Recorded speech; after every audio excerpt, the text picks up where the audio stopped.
नमस्कार दोस्तों, मैं देवेश शुक्ला आप सभी का स्वागत करता हूं आपके अपने यूट्यूब चैनल पर। मेरे प्यारे दोस्त, आज हम बात करने वाले हैं ये मेरे थर्ड सेमेस्टर के हिंदी के पेपर नंबर 1 के बारे में। ठीक है, किसके बारे में? तो ये मेरे थर्ड सेमेस्टर के हिंदी के पेपर नंबर 1 के ऊपर हम चर्चा करने वाले हैं। बात करते हैं तो हिंदी के पेपर नंबर 1 का नाम है मेरे प्यारे दोस्त आधुनिक हिंदी काव्य। क्या है आधुनिक हिंदी काव्य? ये आपको ध्यान रखना है। तो आप जिस किसी भी यूनिवर्सिटी से एमए कर रहे हो, अगर हिंदी आपका सब्जेक्ट है मेरे प्यारे दोस्त, तो आपको वहाँ का सिलेबस उठा के जरूर चेक कर लेना है कि क्या आपके पेपर नंबर 1 का नाम आधुनिक हिंदी काव्य है या नहीं है तो अच्छी बात है, धड़ल्ले के साथ तैयारी कीजिए, कोई दिक्कत नहीं है। अगर नहीं है तो ज़रूर चेक कर लीजिए कहीं पेपर नंबर 2, पेपर नंबर 3 या फिर पेपर नंबर 4 का नाम तो नहीं है। ठीक है, इससे होगा कुछ नहीं। आप यहाँ से सोच के जाएंगे कि सर ने पेपर नंबर 1 की तैयारी बहुत अच्छे से करवा रखी है, हमने उन सारी चीज़ों को रट भी रखा है। लेकिन मेरे प्यारे दोस्त, जब वहाँ पर आप पेपर देने के लिए जाएंगे तो आपके सामने जब प्रश्न पत्र आएगा तो वहाँ के जब प्रश्न को आप देखेंगे तो आपके पैरों तले ज़मीन खिसक जाएगी। आप सोचेंगे कि सर ने जो बताया वो एक भी प्रश्न नहीं आया। क्यों नहीं आया? क्योंकि आपने सर की बात को बिल्कुल भी ध्यान में नहीं रखा। ठीक है, क्या मैं सर बार बार बोल रहे थे कि पेपर नंबर 1 जरूर चेक कर लीजिएगा, तो आपको चेक कर लेना है। इसमें हम कुछ प्रश्नों के बारे में बात करने वाले हैं, इनको आपको रट लेना है। ठीक है, क्या करना है? रट लेना है। इसका पार्ट 1 आ चुका है जिसमें हम छोटे छोटे प्रश्नों के बारे में बात कर लिए थे। पार्ट 2 भी हो चुका है जिसमें कुछ प्रश्नों के बारे में बात कर लिए थे। आज ये आपका पार्ट नंबर 3 है। ठीक है, हिंदी का पार्ट नंबर 3 है, इसके बारे में हम चर्चा करेंगे। ठीक है, तो चलिए आगे बढ़ते हैं।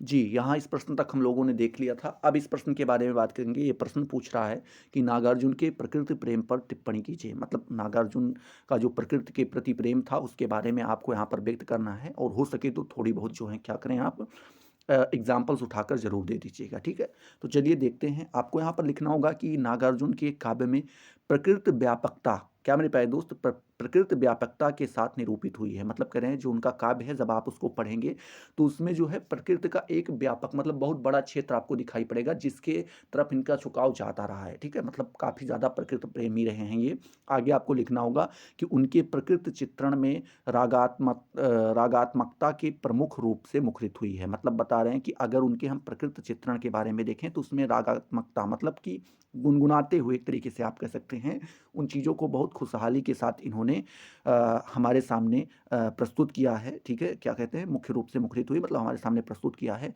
प्रकृति से वह प्रभावित हैं। क्या है मेरे प्यारे दोस्त? प्रकृति से कौन? आपके नागार्जुन जी काफ़ी ज़्यादा प्रभावित हैं। यही कारण है कि वे प्रकृति के नाना रूपों, ठीक है, मतलब कह रहे हैं कि यही कारण है कि प्रकृति के बहुत सारे, नाना मतलब हुआ यहाँ पे वो नानी नाना वाला नहीं, नाना मतलब हुआ बहुत सारे रूपों की झांकियाँ अपनी कविताओं में चित्रित की है। मतलब बता रहे हैं कि अलग अलग मौसमों का आप समझ सकते हैं, या कुछ पल के जो हैं जो उनको बहुत अच्छा लगा, सुहावना लगा, तो उनकी छोटी छोटी झांकियाँ जो है अपने कविता के माध्यम से हमारे सामने प्रस्तुत करने का प्रयास उन्होंने किया है। आगे लिखते हैं, उनके प्रकृति प्रेम को उजागर करती हुई कतिपय पंक्तियाँ उदाहरण स्वरूप देखी जा सकती है। मतलब बता रहे हैं कि जो उनकी प्रकृति प्रेम है मेरे प्यारे दोस्त, उसको उजागर करती हुई कुछ पंक्तियाँ यहाँ पर नीचे दी गई हैं, उसको हम उदाहरण के तौर पर देख सकते हैं। जैसे बात करते हैं, उन्होंने लिखा है मेरे प्यारे दोस्त कि शाखाएं हो उठी खूब छतनार, रोक न पाई आलिंगन की चाह, लतिकाओं ने पकड़ी सुख की राह, दीर्घ प्रलंबित थाम लिए भुजदंड, एक एक कर टूट गए पाखंड, प्रौढ़ वनस्पति मान चुके हैं हार, बेले उनसे लिपट गई हैं निर्द्वंद। समझ रहे हो ना? ये यहाँ पे इनकी जो है आप ये एग्जाम्पल के तौर पर दे सकते हैं। नागार्जुन की ही कविता है। ठीक है, इसमें इन्होंने प्रकृति के बारे में बताया है। तो आई होप ये आपका क्वेश्चन क्लियर हो गया होगा नागार्जुन के प्रकृति प्रेम के ऊपर। ठीक है, दूसरा प्रश्न जो है मेरे प्यारे दोस्त पूछ रहा है कि नदी के द्वीप जो है मेरे प्यारे दोस्त कविता है, तो कविता की विशेषताओं पर प्रकाश डालिए। इसकी क्या विशेषता रही है नदी के द्वीप की, इसके बारे में आपको यहाँ पर लिखना है। ठीक है, तो पहले तो हम इसके नाम के ऊपर चर्चा कर लेते हैं। तो यहाँ पर लिखा गया है कि नदी के द्वीप का अर्थ है मेरे प्यारे दोस्त, क्या है इसका अर्थ, कहाँ से लिया जाता है? तो मानव का वैशिष्ट्य, या मेरे प्यारे दोस्त मानव का वैशिष्ट्य और उसके मन का सहज विश्वास। समझ रहे हो ना? मानव का वैशिष्ट्य और उसके, जो मानव है मेरे प्यारे दोस्त, उसके मन में जो सहज विश्वास है मेरे प्यारे दोस्त, उसी से नदी के द्वीप का अर्थ लिया जाता है। वह सहज विश्वास है कवि के राष्ट्रों में। क्या है मेरे प्यारे दोस्त? अगर उस सहज विश्वास के बारे में बात करें तो वो है कवि के राष्ट्रों में। फिर छलेंगे हम, क्या मेरे प्यारे दोस्त? फिर छलेंगे हम, जागेंगे हम, कहीं फिर पैर टेकेंगे, कहीं फिर खड़ा होगा नए व्यक्तित्व का आकार। ठीक है, इस प्रकार से आप यहाँ पर जो है सहज विश्वास के बारे में बता सकते हैं। आगे आप लिखेंगे कि इस कविता के संबंध में एकाध विख्यात, मेरे प्यारे दोस्त क्या बताते हैं कि जो ये कविता है आपकी नदी की द्वीप, इसके संबंध में एकाध मतलब एकाध लोग यहाँ पे व्याख्यात समीक्षकों का कथन लागू करना असंगत नहीं है। मतलब कह रहे हैं कि अगर हम उस कविता के संबंध में एकाध विख्यात समीक्षक हुए हैं, उनका अगर हम कुछ कथन यहाँ पर ला करके रख दें तो वो गलत नहीं होगा, असंगत नहीं है। मतलब बता रहे हैं वो गलत नहीं होगा। जैसे यहाँ पे डॉक्टर इंद्रनाथ मदान जी ने क्या लिखा है मेरे प्यारे दोस्त, उन्होंने लिखा है कि यह कविता जो है मेरे प्यारे दोस्त सहज प्रणय की स्थिति में आत्म विस्मृति मुक्ति के बोध का प्रतीक है। ये आपके कौन लिखते हैं? इंद्रनाथ मादन जी लिखते हैं, डॉक्टर इंद्रनाथ मादन जी इसके बारे में लिखते हैं। दूसरे आपके जो समीक्षक आते हैं मेरे प्यारे दोस्त डॉक्टर जितेंद्र नाथ पाठक जी, उन्होंने कहा है कि यह निष्क्रिय, क्या मेरे प्यारे दोस्त, यह निष्क्रिय नियतवादिता, ठीक है, उसके बाद द्वीपवत स्थित स्थित शीतलता, अस्तित्व संकट की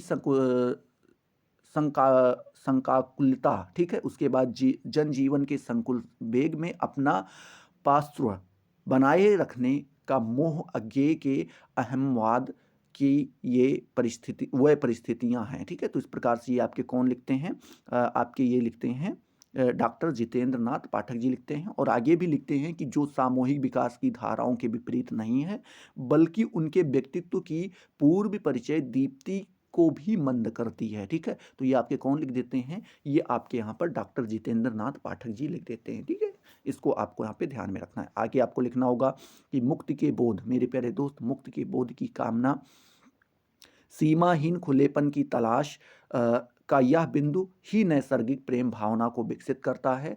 प्रेमा अनुभूतियों, ठीक है, क्या मेरे प्यारे दोस्त, प्रेमा अनुभूतियों के सहारे की गई व्यक्तित्व की यह खोज ही व्यक्ति के सामाजिकरण की प्रक्रिया को सामने ले आती है, जिसका सटीक अभिव्यंजना नदी के द्वीप कविता में हुआ है। ठीक है, तो यहाँ पे बताते हैं कि अगर उसका आप जो है एग्जाम्पल आप कह सकते हैं कि सटीक अभिव्यंजना का मतलब कह रहे हैं, अगर आप सटीक उदाहरण जानना चाहते हैं तो वो आप नदी के द्वीप कविता पढ़ करके वहाँ पे देख सकते हैं, उसी में इसका जो है इसकी बात की गई है। ठीक है, तो इस प्रकार से आगे आप मेरे प्यारे दोस्त लिखेंगे, आगे क्या लिखेंगे? आगे लिखेंगे कि नदी के द्वीप, चूंकि ये प्रश्न जो है काफी बड़ा है, क्या लिखा गया है कि नदी के द्वीप अज्ञेय की श्रेष्ठ कविताओं में से एक है। अज्ञेय जी ने जो है नदी के द्वीप ये कविता लिखी थी, तो उनकी जो श्रेष्ठ कविताएं थी उनमें से एक ये भी आती है। कवि यह प्रतिपादित कर रहा है या बताने का प्रयास कर रहा है कि आज व्यक्ति मात्र समाज की इकाई ही नहीं है। मतलब बताते हैं कि कवि उसमें यह बताना चाहता है कि आज जो व्यक्ति है मेरे प्यारे दोस्त, वो मात्र समाज की इकाई नहीं है, बल्कि समाज विशिष्ट इकाई है। समाज का एक आप कह सकते हैं अमूल्य या अहम हिस्सा है, इस तरीके से आप बता सकते हैं।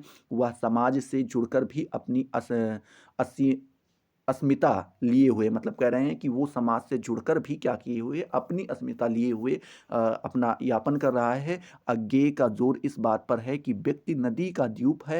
व्यक्ति क्या है मेरे प्यारे दोस्त? नदी में जैसे द्वीप तैरा जाता है, ठीक उसी प्रकार से है, उसकी धारा नहीं है, नदी की धारा व्यक्ति नहीं है। नदी में जो तैर रहा द्वीप है वो है। धारा बनने का अर्थ यही है, अर्थ ही यह है कि उसने अपने अस्तित्व को मिटा दिया है। अगर वह मेरे प्यारे दोस्त द्वीप के बजाय धारा बन जाए, कोई व्यक्ति नदी का धारा बन जाए, द्वीप ना बने, तो इसका मतलब ये हुआ कि वह व्यक्ति जो है अपना अस्तित्व खो चुका है, मिटा चुका है।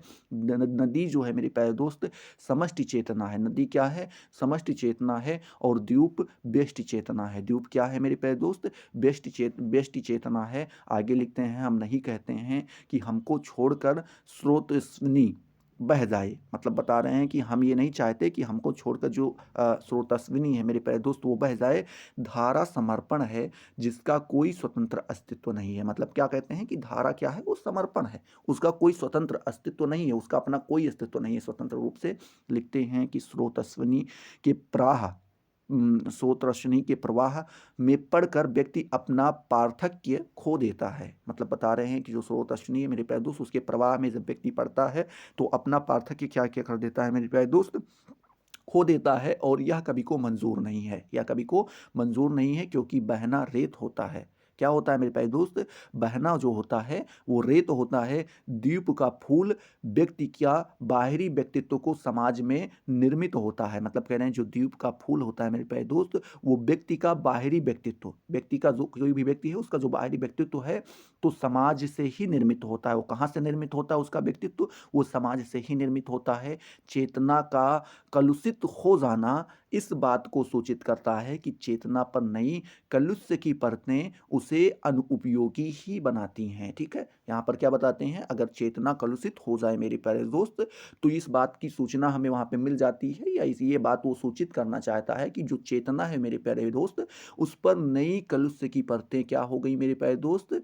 परतें उसे अनुपयोगी बना रही हैं, बनाती हैं। कवि ने व्यक्तिमत्ता, क्या मेरे प्यारे दोस्त? कवि ने व्यक्तिमत्ता को व्यक्तिमत्ता को सांकेतिक करते हुए लिखा है। क्या लिखा है मेरे प्यारे दोस्त? किंतु हम हैं द्वीप, किंतु हम हैं द्वीप, स्थिर समर्पण है हमारा हम सदा के द्वीप स्रोतस्विनी के, किंतु हम बहते नहीं क्योंकि बहता रेत होना, हम बहेंगे तो रहेंगे ही नहीं। यहाँ पे बता रहे हैं, ये यहाँ पर बताने का प्रयास करते हैं और लिखते हैं इस कविता में, यह भी सांकेतिक है मेरे प्यारे दोस्त कि कवि को स्थिरता साम्य या अभीष्ट नहीं है। क्या बताते हैं? जो कविता है मेरे प्यारे दोस्त, कविता में यह भी सांकेतित किया गया है कि कवि को स्थिरता, स्थिरता मतलब कहीं पे रुका होना, साम्य या अभीष्ट मतलब कहीं पे कांस्टेंट हो जाना नहीं है।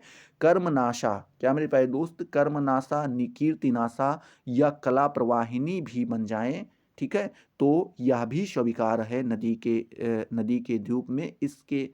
इसी के कवि ने लिखा है मेरे प्यारे दोस्त, इसी से कवि ने लिखा है, क्या लिखा है कि तुम बढ़ो पलावन तुम्हारा, क्या मेरे प्यारे दोस्त? तुम बढ़ो पलावन तुम्हारा, घर घर घराता उठे यह स्रोतस्विनी, ठीक है, ही कर्मनाशा कीर्तनाशा और कला प्रवाहिनी बन जाए तो हमें स्वीकार है वह भी। ठीक है, यहाँ पे कवि बताता है, आगे लिखते हैं कि कारण उसी से रेत होकर भी छन्ने जमने और कहीं कहीं पर पैर टेकते खड़ा होने का विश्वास उसमें जगाता है। यह आस्था की भूमि है मेरे प्यारे दोस्त। यह क्या है? आस्था की भूमि है जो मानव मात्र की आस्था से जुड़ी है। अज्ञेय की इस कविता में उनके चिंतन का भावानुभूति में परिपाक और चिंतनशीलता मिलती है। नदी समाज का प्रतीक है और नदी व्यक्ति है। नदी और द्वीप क्या है मेरे प्यारे दोस्त? द्वीप जो है वो व्यक्ति है। यहाँ पर जो नदी का तात्पर्य लिया गया है वो समाज से लिया गया है, और जो द्वीप का तात्पर्य लिया गया है वो व्यक्ति से लिया गया है। समाज और व्यक्ति का संबंध कवि की दृष्टि में माँ पुत्र का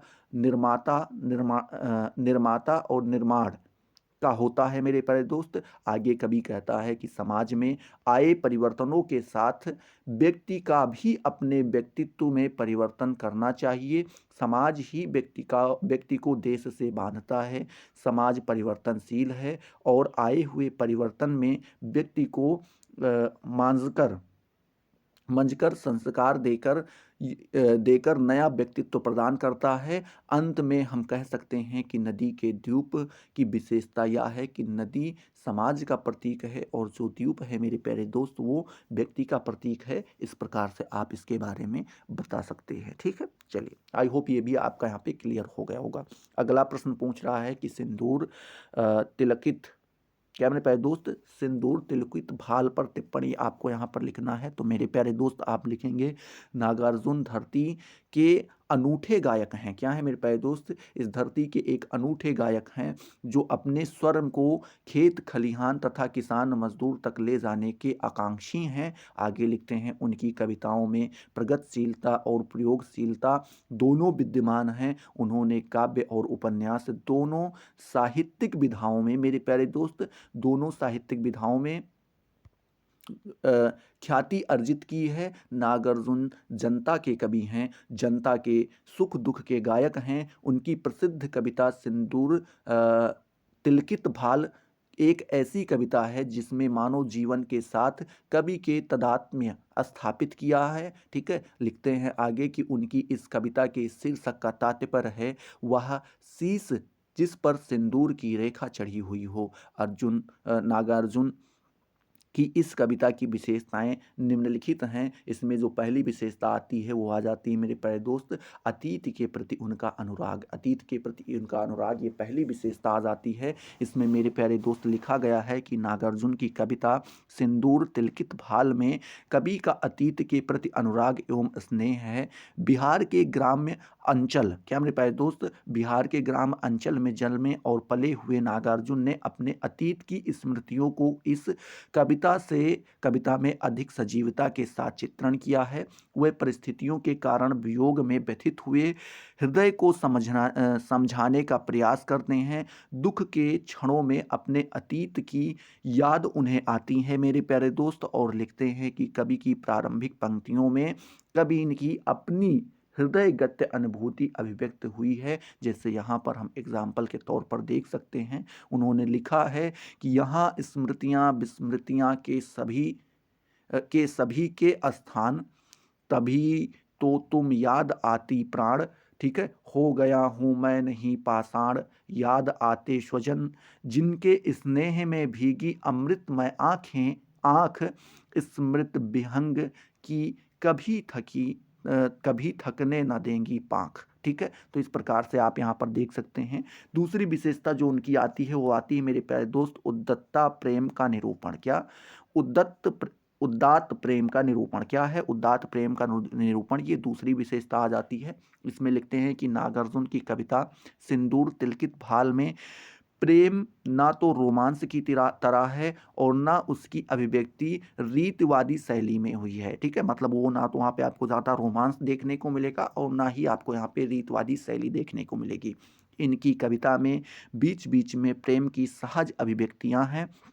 इसमें भी ग्राम्य बोध और जिंदगी में यदा कदा दिखाई पड़ने वाली प्रेम की रमणीय पवित्र धारा है। उनकी कविता में कहीं कहीं मेरे प्यारे दोस्त प्रेम भावना की सांकेतिक उक्तियां हैं। जैसे यहाँ पे बताया गया है कि मरूंगा मरूंगा तो चिता पर दो फूल देंगे डाल, समय चलता जाएगा निर्वाध अपनी चाल, सुनोगी तुम तो उठोगी हुक हुक। क्या मेरे प्यारे दोस्त? सुनोगी तुम तो उठेगी हुक, मैं रहूँगा सामने तस्वीर में, मतलब बताते हैं कि मैं रहूँगा सामने तस्वीर में प्रमुख, याद आता तुम्हारा सिंदूर तिलकित भाल। ठीक है, तो इस प्रकार से यहाँ पे आप इनकी प्रेम भावना को भी देख सकते हैं।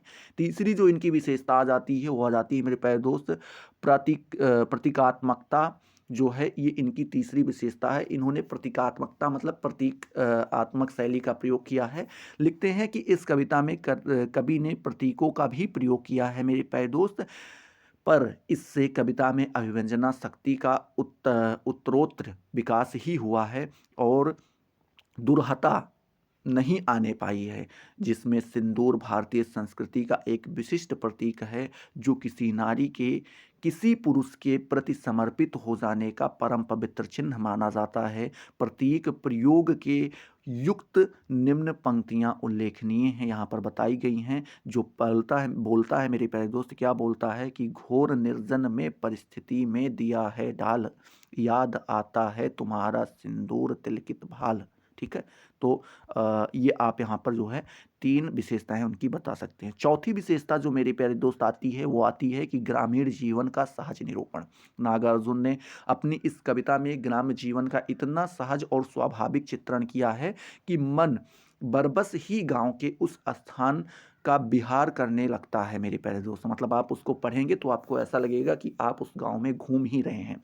कवि आदि से अंत तक ग्रामीण जीवन के प्रति मुग्ध रहा है और लिखते हैं कि उसकी सुकुमार अभिलाषाएं, क्या मेरे प्यारे दोस्त, उसकी सुकुमार अभिलाषाएं, रमणीय ग्राम्य प्रतीक, परिवेश और वर्तमान व्यवस्था से भरी हुई जिंदगी, सब का एक साथ निरूपण हुआ है। याद आता है तुमको अपना तराउनी ग्राम, याद आती लीचियाँ व आम, याद आते मुझे मिथिला के रुचिर भूभाग, याद आते धान। ठीक है, तो इस प्रकार से यहाँ पर आप लिख सकते हैं।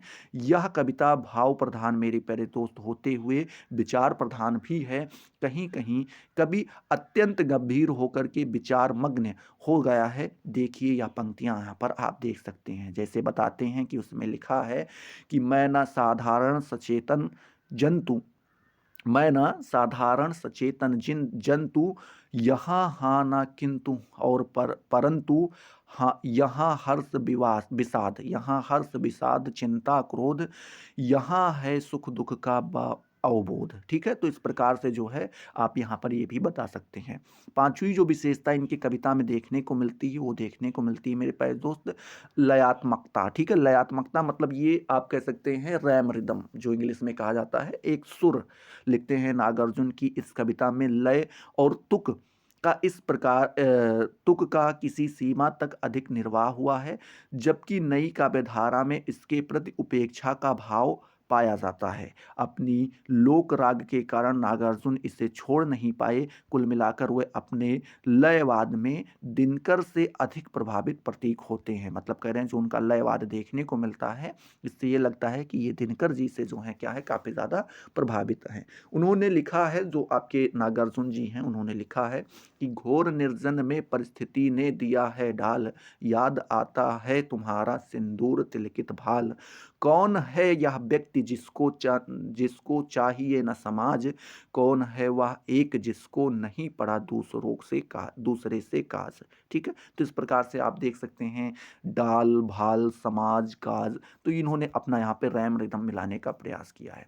ठीक है, चलिए अब बात करते हैं छठे नंबर विशेषता के बारे में। तो इन्होंने बताया है भाषागत विशेषता जो है आपको इसमें देखने को मिलेगी।